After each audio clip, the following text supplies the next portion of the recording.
Hate, as you know, is a very strong word. And I think I hate Instagram. Gorgeous, baby. You're gorgeous. This is the Josh Podcast Show. The anti-podcast podcast on God and man. The show that everybody's talking about. The show that will become a necessary part of your weekly mental diet. The show that picks up where JoshRolfe.com leaves off. The show title that uses the word podcast 4 times. Introducing your host, Josh Rolfe. Instagram. Did I just say I hated it? Maybe I don't hate it. I still go to it. I still visit Instagram. Why would I go to it if I hate it? I guess there are things that I don't like in this world that I still have to do or see. I might feel like I need to go to Instagram because, after all, this is where the people I like are. This is where they are, kind of. It's where the images of their lives are. I get to, in a sense, hang out with the people I like. It all seems good. It seems harmless. But it's not something I enjoy or that I love. In fact, I feel myself not liking it, even despising it at times. And I've been trying to figure out why. Okay, this could be a little closer to how I feel about it. Instagram is so overwhelming. Is it overwhelming for you too? Probably not. It is one of the most popular of the social media sites, next to Facebook, which is the far and away leader of social media.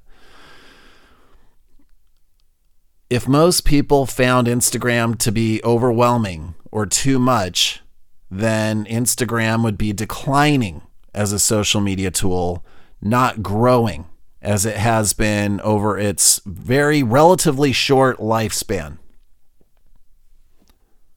What is Instagram? What it is, to me, is a lot of up and down scrolling. Up, down, whichever way it is. Scroll,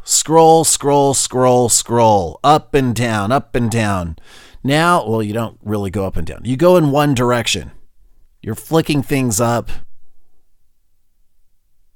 but it's this sense that you're going down.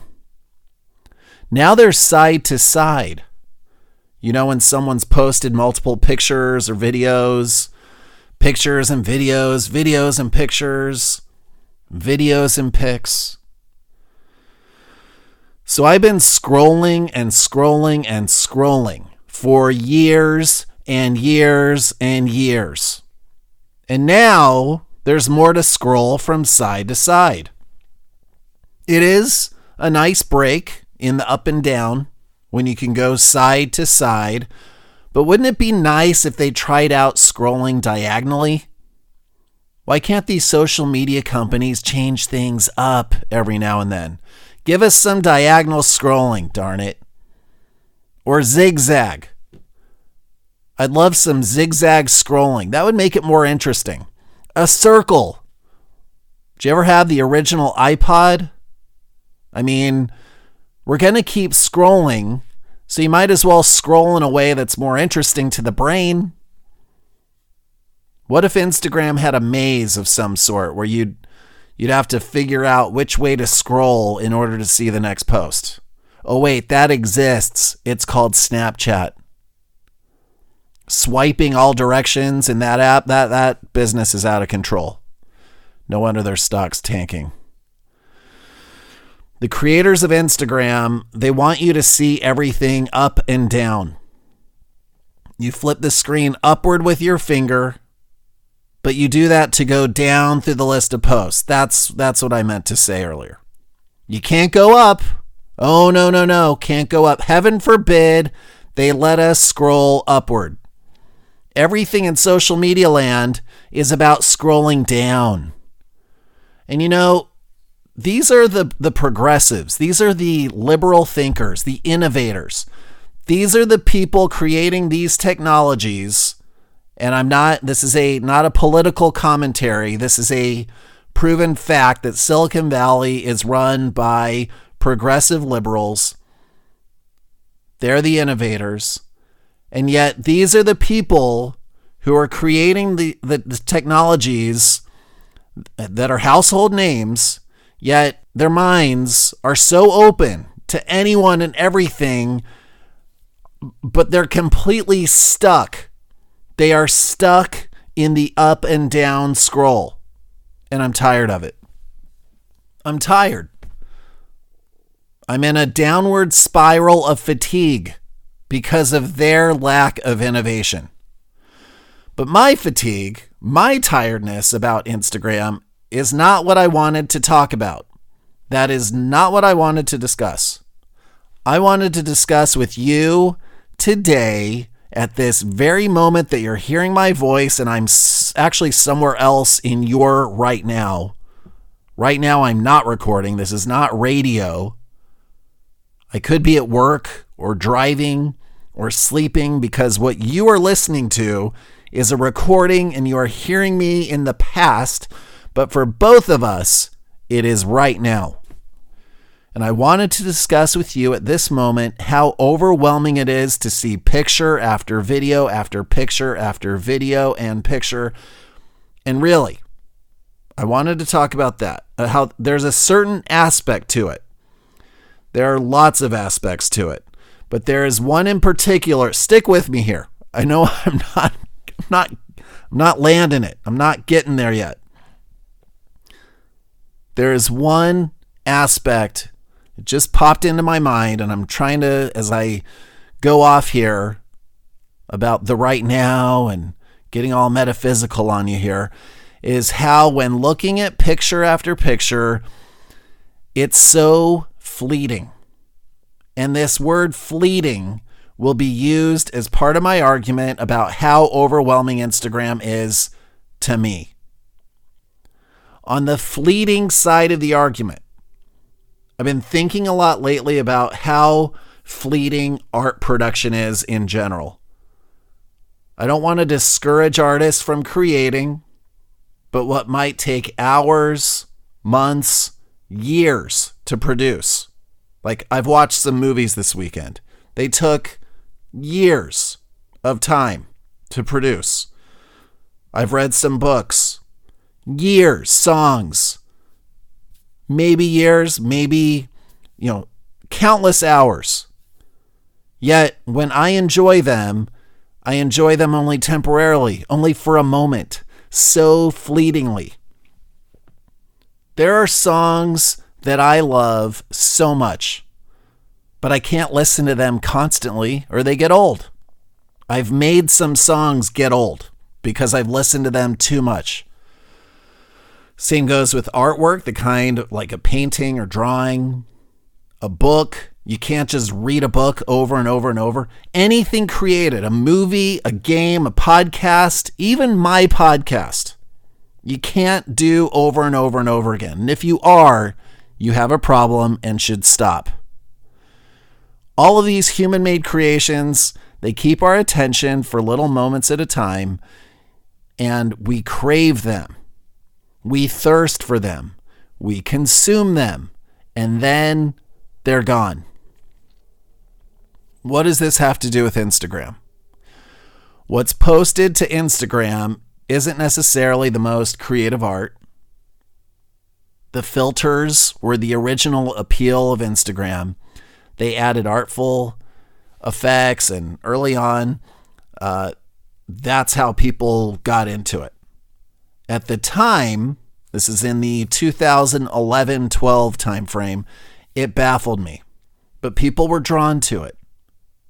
And after a while, Facebook started becoming a ghost town, while everyone was migrating over to Instagram.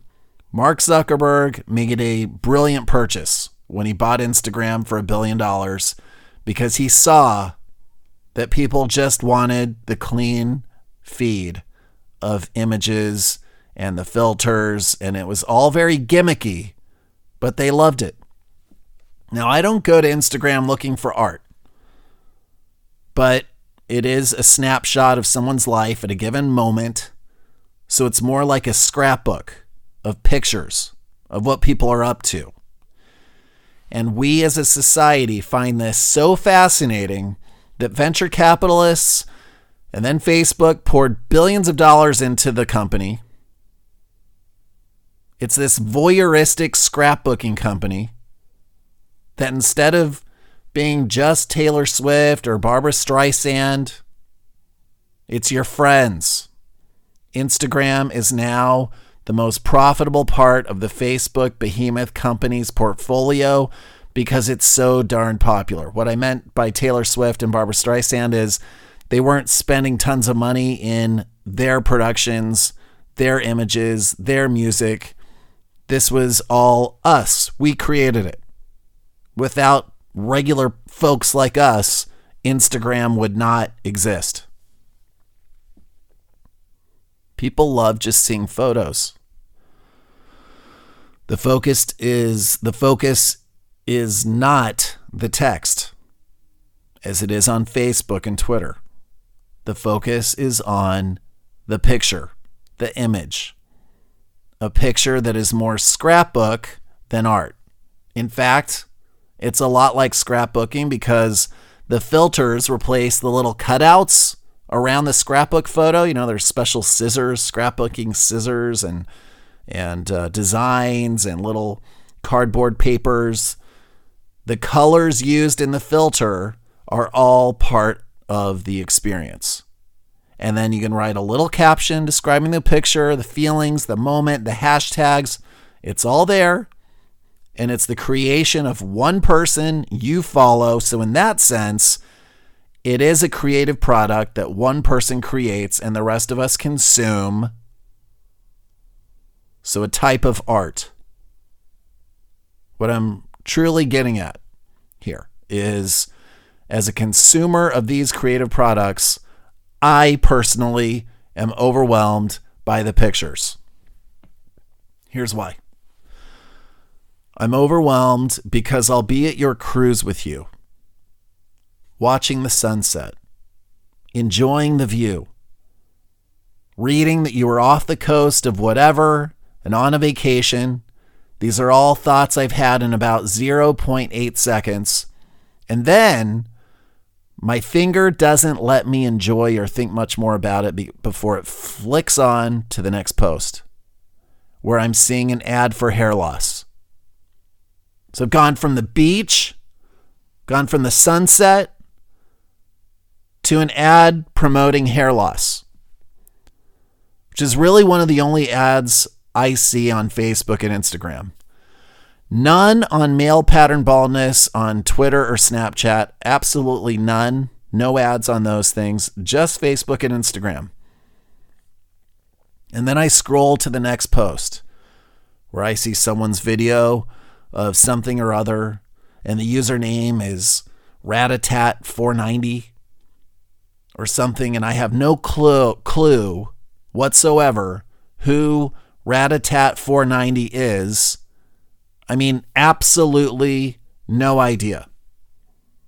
I'm thinking, who do I know whose last name is Ratatat? Or what's the significance of the number 490? Like 49, April 9, no, 490, 1990, April 1990. Who is this? And I'm looking at this video running and just simply have no idea what's going on. If I had an extra minute, which I don't, but I do, I might visit Ratatat's profile and then scroll through dozens of their posted photos to see if yeah, it's Jane Doe. That person I met once at Tom's work party, who I talked to for no more than 15 seconds, who followed me early on in the Instagram days, and I followed back because that's just what I did back then, even though today there's no chance I would follow this person back. We don't know what they are thinking We only see what they are doing. Words, to me, are way more expressive of what a person is thinking, and it creates more of a connection, to me. So back to my little feed here in my app on my phone. I've gone from this cruise to hair loss to video by Rat-a-tat-tat, when suddenly the index finger takes me to the next post. And what is it? What could be there? What will I find? Will I find it?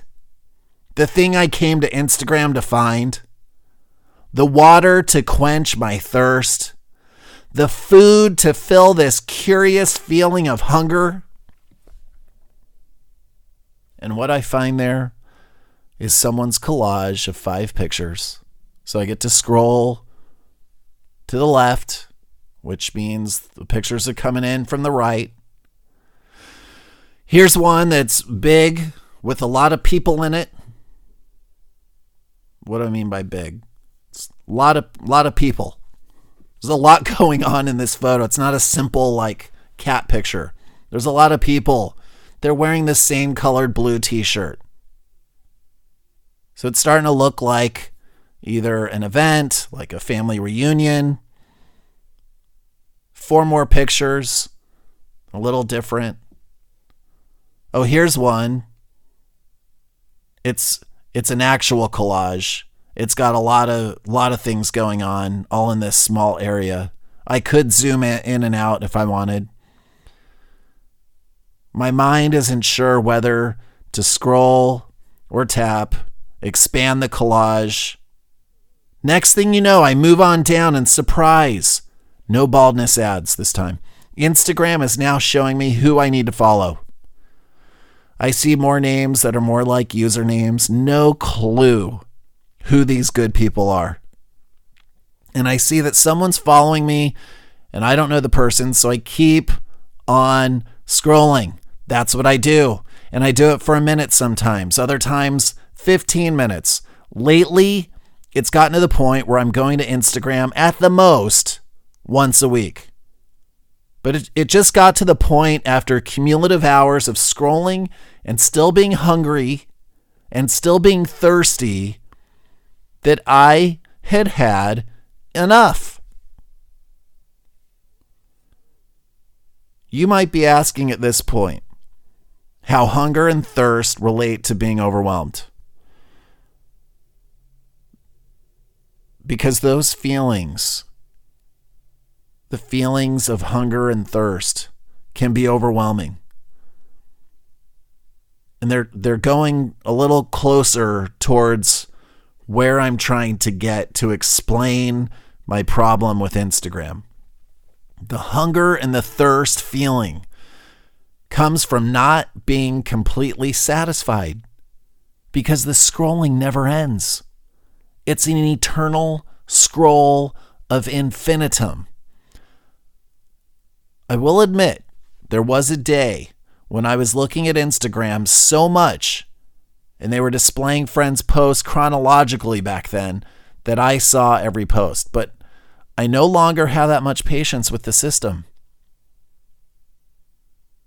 I was not feeling satisfied even then, after seeing everything I could possibly see and searching for hashtags, which I've rarely done. That's less appealing or interesting because people put their hashtag and it doesn't always sync up to the image. This overwhelmed feeling comes from being taken to too many places too quickly. It's not possible to stop at that beach view and just take it all in, mainly because I'm not there. Secondarily, because I don't want to be there with Jabberwocky 2007, who I barely know. And then the next photo of the kid doing something cute, which is always nice, and the next photo of the person with their friends I don't know, but I'm glad you were together, and the other one with this and that and the other thing that does absolutely nothing for me, but it's no problem because I'll just move on to, oh yeah, It's an advertisement, but all I have to do is flick. Woo! Getting worked up here. All I have to do is flick, and the ad's gone. And the next thing I know, I'm looking at your favorite dog, and then I'm instantly flung directly to the video at the wine tasting, and then I'm seeing your favorite cat, and then, oh good, the pregnancy. So happy for you guys. And then, oh no, the funeral. So sad, the funeral. And then the birth. The blessed birth. And then the post-divorce, newly made guy who looks so happy. And like you're having so much fun now that you're free of that terrible, terrible situation. Then here comes the first wedding. You two look so young. And then the graduation from that great school. So proud to know you. And then the hospitalization, which you can't seem to shake these unlucky health events. And then the new job. And then the artful quote. And then the advertisement. And then the video weightlifting, and then the video of the hike, and then the selfie on the plane, and the bison at Yellowstone, and the gigantic spider under the jar that no one wants to see, and the tickets to the playoffs that everyone wants, and the new kitchen we're glad you can afford, and the kids' art project that's incredible, and the country concert, but I'm not really a country guy, then the celebrity selfie at LAX, which, how'd you get that celebrity to stop and take a picture with you? I'm impressed. And the plate of food, and the people laughing, and then the black and white serious selfie of how hot you are, and then the missing item found, then the funny shot at the party where he's doing that funny thing, and then the beers from 2 days ago. I hope you have fully recovered. And then the birthday party. Can't believe your daughter's a teenage either. And then the first day of something, then the last day of something, and then the gross injury picture that should never be shown, and the sad child saying cute things video, and then the inherited guitar, then the motivational life coach quote, and then I'm making all these up as I go, but do you get me here? Do you feel overwhelmed by all this? Do you start to feel something towards dislike, maybe even moving beyond that to hate? Not the people. I love the people. These are great people. I love people. Why would I have a podcast if I didn't like people? I like people. But if you're an emotional person, like me, who gets sucked into these things and can't keep up with the emotional journey that endless scrolling has created, it's that emotional buy-in that comes and it goes and then comes and goes again and again. The emotion is there and then it's gone in an instant. The hunger is there. The buy-in is there. What do I mean by buy-in? The getting into it. Like, I don't know if I'm sold. I don't know if I'm sold. You wanted to give me something, and I'm not sure that I'm sold.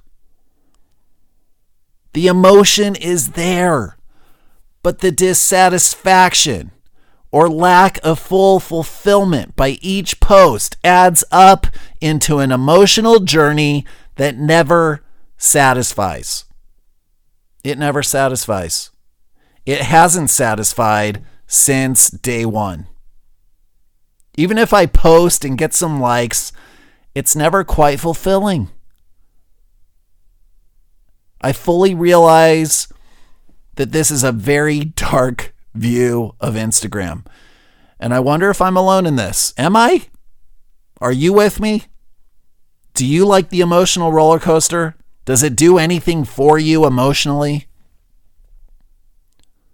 Are your expectations where mine are, or are they below where mine? Maybe my expectations are too high. Maybe I've just revealed that I expect too much from Instagram, from my experience. When you do it, do you keep scrolling because you're completely just there? The entire experience just completely fills you up? This experience for me, it's been endless. It's been an endless thirsting and hungering and nothing. And I want to be satisfied by it at some point. I just want to be satisfied. Maybe it'll come. Maybe the satisfaction will come someday. Maybe it'll come after I flick my finger upward again. Maybe I'm just one more flick away from complete Instagram fulfillment. Thank you for listening to the Josh Podcast Show, the anti-podcast podcast on God and man. For more information, visit joshpodcast.com. Follow Josh on Twitter at Josh Rolfe. That's Rolfe, R-O-L-P as in podcast, H. Now go and have the best day and night ever. And have fun.